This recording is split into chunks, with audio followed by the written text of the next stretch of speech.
Welcome to SST College of Arts and Commerce. This is SST Edupedia. I am Assistant Professor Deepa Agrawal from ITCS department. In this video, I am going to explain you the advanced Java topic, that is JDBC, and this is in TYIT semester 5 and SYCA semester 4. So we'll begin with the topic JDBC. The full form of JDBC is Java Database Connectivity. It is an application programming interface used to connect Java application with database. JDBC is used to interact with various type of databases such as Oracle, MS Access, MySQL and SQL Server. JDBC can also be defined as the platform independent interface between a relational database and Java programming. It allows Java program to execute SQL statement and retrieve result from database. The JDBC API consists of classes and methods that are used to perform various operations like connect, read, write and store data in the database. Now we'll see very important topic, that is the drivers. JDBC drivers are client-side adapters that convert requests from Java programs to a protocol that the DBMS can understand. There are 4 types of JDBC drivers: type 1, type 2, type 3 and type 4. Type 1 driver, also known as JDBC ODBC bridge drivers. These drivers convert JDBC method call into the ODBC function calls. Type 1 driver is also called universal driver because it can be used to connect to any of the databases. As a common driver, it is used in order to interact with different databases, and data transferred through this driver is not so secured. The ODBC bridge driver is needed to be installed in individual client machines. Type 1 driver isn't written in Java, that's why it isn't a portable driver.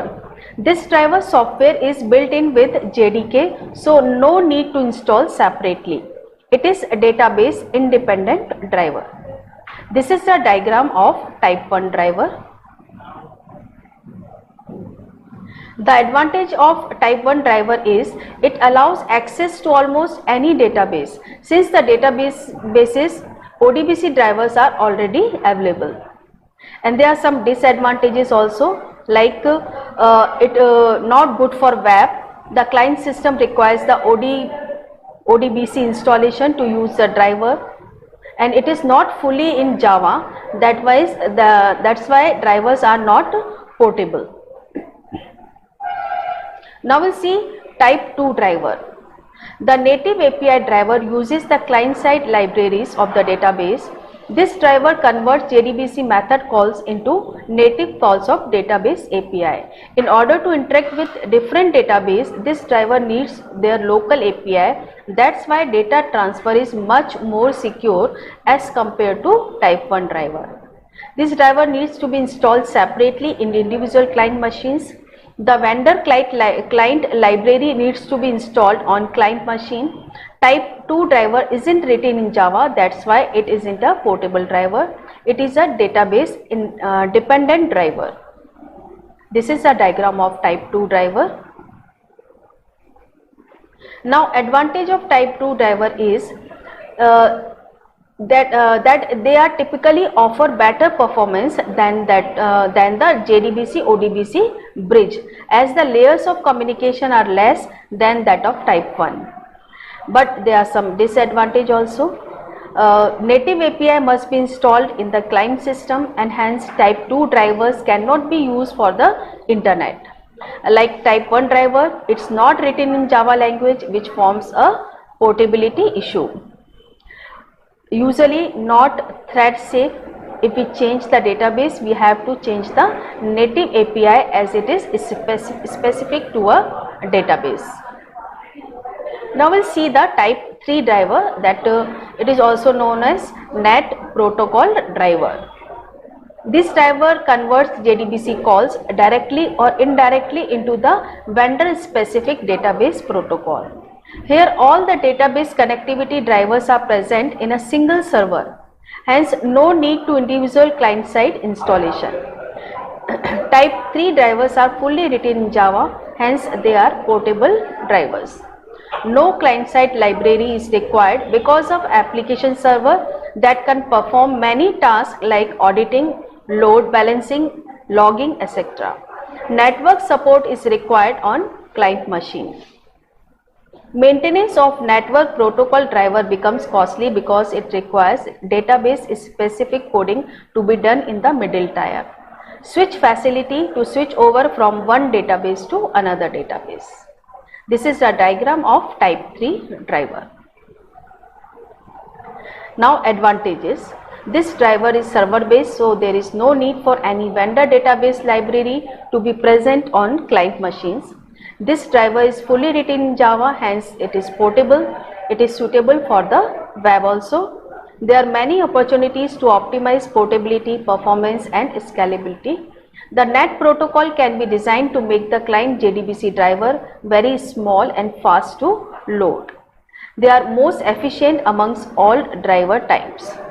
But there is a disadvantage also. It requires another server application to install and maintain. Traversing the record set may take longer since the data comes through the backend server. Type 4 driver.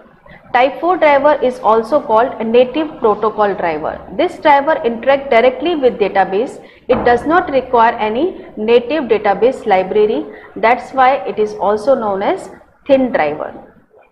It does not require any native library and middleware server, so no client side or server side installation. It is fully written in Java language, hence they are portable drivers.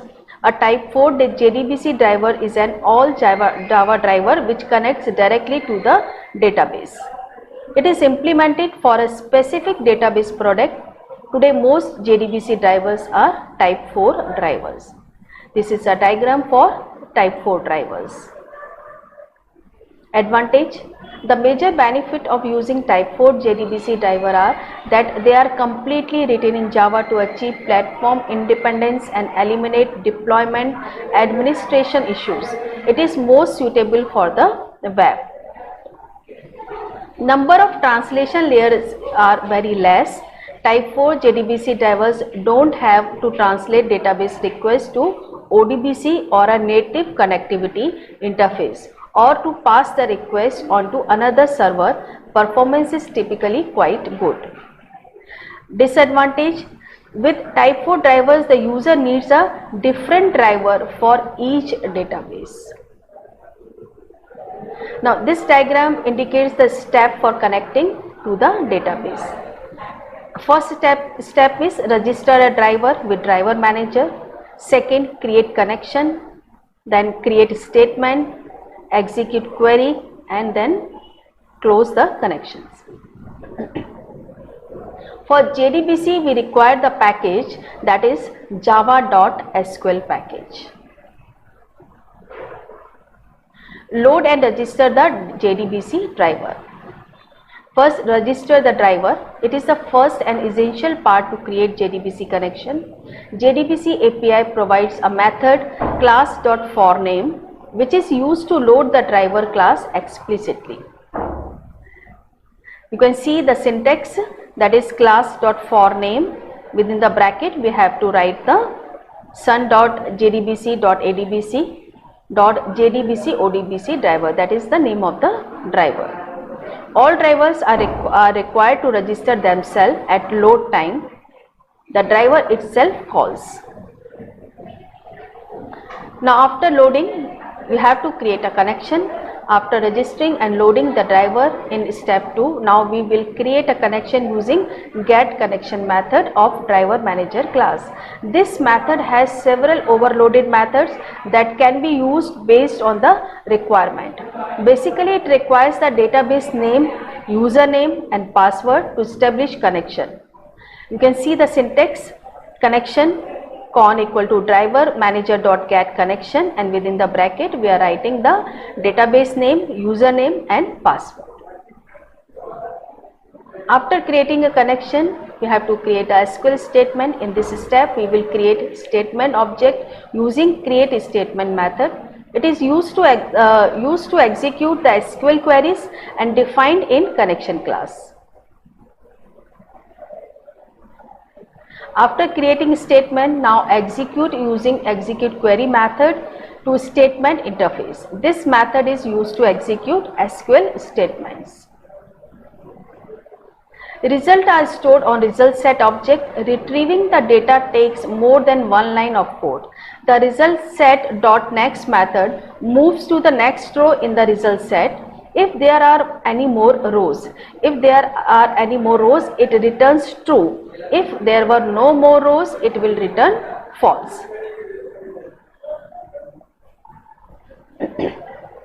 And in the last, we have to close all the connection like con.close method, s.close method and rs.close method. Now we'll see some common components of JDBC. First is driver manager. This class manages a list of database drivers, matches connection requests from the Java application with the proper database driver using communication subprotocol. The first driver that recognizes a certain subprotocol under JDBC will be used to establish a database connection. Then driver. This interface handles the communication with the database server. We will interact directly with the driver objects very rarely. Instead, we use driver manager objects which manages objects of this type. It also abstracts the details associated with working with the driver objects. Next is the connection. This interface with all methods for contacting a database. The connection object represents communication context, that is all communication with database through connection object only. Statement. We use objects creating from this interface to submit the SQL statements to the database. Some derived interfaces accept parameters in addition to executing stored procedures. Then result set. These objects hold data retrieved from a database after you execute an SQL query using statement objects. It acts as an interior to allow you to move through its data. Then SQL exception. This class handles any errors that occur in a database application. Now we'll see the statement in detail. There are three types of statements: simple statement, callable statement and prepared statement. Statement interface is used to execute normal SQL queries. We cannot pass the parameters to SQL query at runtime using this interface. This interface is preferred over other two interfaces if we are executing a particular SQL query only once. The performance of this interface is also very less compared to other two interfaces. In most of time, statement interface is used for DDL statements like create, alter, drop, etc. Prepared statement. It is used to execute dynamic or parameterized SQL queries. Prepared statement extends statement interface. We can pass the parameters to SQL query at runtime and using this interface. It is recommended to use prepared statement if we are executing a particular SQL query multiple times. It gives better performance than statement interface because prepared statements are pre-compiled and the query plan is created only once irrespective to how many times you are executing that particular query. And last one is callable statement. Callable statement is used to execute the stored procedures. Callable statement extends prepared statement. Using callable statements, we can pass three types of parameters to stored procedure. They are in, which is used to pass the values to stored procedure, out, which is used to hold the result returned by the stored procedure, and last one is in out, which acts as both in and out parameter before calling the stored procedure. So this is all about JDBC. Thank you.